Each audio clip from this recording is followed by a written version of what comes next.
এখনো আমার administration pro people নয়। যেই ব্যাংক তাগাদা দেবে সেই ব্যাংক তো ভাববে উনি তো আমার নিয়োগকর্তা। ব্যবসা যদি থাকে তাহলে গভর্নরের সাথে তো তার একটা ক্ল্যাশ হয়। এই ভদ্রলোক যোগ্য কিনা তা আপনি জানেন না এখনো। কেন জানেন না?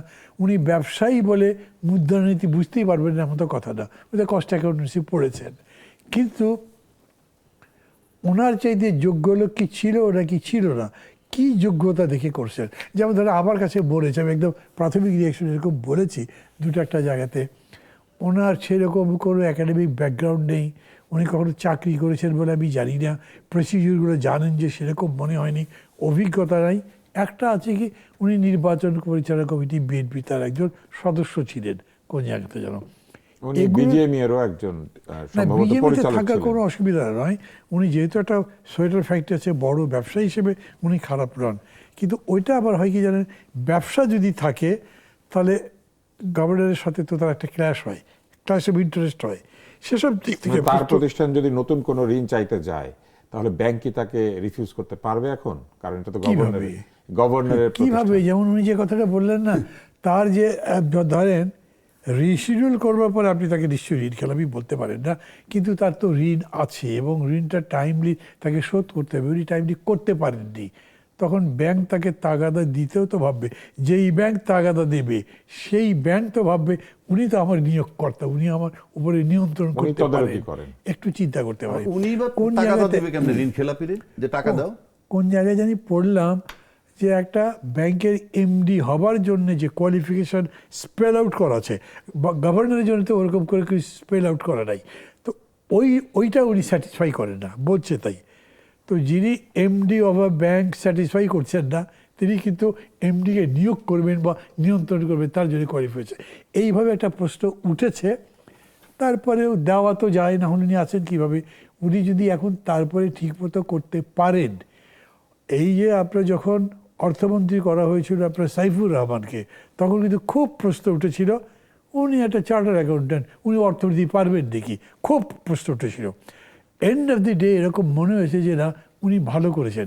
উনি ভালো করতেই পারবেন সেটা আমি বলছি না, কিন্তু এটা ধাক্কা খেয়েছে। আমি আমার চিন্তাতে এরকম লোক কেন, আর কি একদম কোয়ালিফাইড লোক পাওয়া যেত না?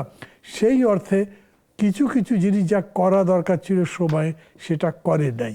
আমি আবার বলছি, ইউনূস সাহেব যখন ক্ষমতা ছিলেন তখন তাকে বলেছিলাম, বাইরে বলেছি, ইউনূস সাহেব যে দুইবার বোধহয় পুলিশ কর্মকর্তাদের নিয়ে বসতেন, তার প্রথম কাজ কী ছিল?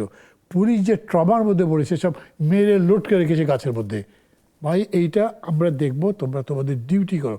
তাদের একটা কনফিডেন্স নিয়ে তাদেরকে কাজে নামানো, সেই ট্রমাই কাটাতে পারেননি, সেই অ্যাপ্রোচটা ছিল না। এখনও আমার অ্যাডমিনিস্ট্রেশন প্রো পিপল নয়, বহু ক্ষেত্রে অ্যান্টাই পিপল রীতিমতো। তাকে আপনি এক জায়গায় আনবেন, তার জন্য যে অ্যাপ্রোচটা দেবেন সেই অ্যাপ্রোচটাই না দিয়ে শুধুমাত্র এখানে ল্যাপটপ দেওয়ার মতো একে বদলে দিচ্ছেন, ওকে করছেন, এইটা দিয়ে কিন্তু কোনো মানে কোয়ালিটিটিভ কোনো চেঞ্জ হওয়ার সুযোগ আছে বলে আমার মনে হচ্ছে। তারপরে তো হয় রাইট রাইট প্রেস করার জন্য আপনি এগুলো করেন, সবগুলো কি রাইট জায়গায় দেওয়া হচ্ছে? সবগুলো তো আমি নিজে ভালো করে বুঝতেই পারছি না, কারণ সবগুলো চিনি না। যেমন ধরি সিটি কর্পোরেশন, আজকে দেখলাম স্ক্রলে দিচ্ছে কি রমজানের পরেই ইলেকশন হবে। আচ্ছা, রমজানের পরে যদি হবে তাহলে মাত্র 1 মাসের জন্য প্রশাসক দিলেন কেন? না, রমজানের পরে আসলে টাইম লাগে, কারণ ইলেকশনের প্রসেস শুরু করলেও তো একটা নির্দিষ্ট সময় লাগে। আবার প্রধানমন্ত্রী বলেছেন রমজানের পরে ধরেন যদি একদম সাথে সাথেও তফসিল দেয় তাহলে 1 মাসের তফসিল দিলেও আবার কোরবানির ঈদ কাছে চলে আসবে। আমার ধারণা যে রমজানের পরে মানে এটা রমজানের পরে আরো 3 মাস বা 6 মাস। সে তো আবার ঈদের পরে আন্দোলন করবে বলে কয় ঈদ পার করে দিলে, তাতে কোনো ঠিক নেই।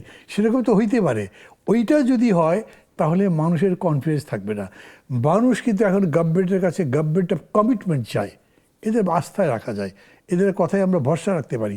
আর দেখা গেল না, এই গভর্নমেন্টের ফালতু কথা বলে এই জায়গায় চলে গেলে আর আপনার কোনো উন্নতি হবে না। তো সেই রকম কাজ হচ্ছে কি না, সেরকম করে আপনি প্রশাসনের জায়গাগুলো বদলাচ্ছেন কি না, সব আমি নাও জানতে পারি, আপনি নাও জানতে পারেন, কিন্তু শেষ পর্যন্ত জানবো না, সেইটা তো শেষ পর্যন্ত জানবো। যদি তখন প্রমাণ হয় যে এটা ঠিক হয়নি, তখন সব দায়িত্ব আপনার নিতে হবে। আজ হোক কাল হোক জবাবদিহি তো করতে হবে আপনাকে। আপনি যদিও হ্যাঁ ঠিক আছে আপনি 2/3 মেজরিটি পেয়েছেন, অ্যাবসলিউট মেজরিটি, কিন্তু অ্যাবসলিউট কি অ্যাবসলিউট থাকে নাকি সবসময়? ওইটা বিবেচনা অ্যাবসলিউট করে মেজরিটি রেসপন্সিবিলিটি অনেক বেশি। অনেক বেশি। সেটা যদি হয় তাহলে উনি যেরকম বলেছেন না, এত তড়িঘড়ি করার চাইতে ওইটাকে খুব মাইনিউটলি মেটিকুলাসলি করা বেশি জরুরি।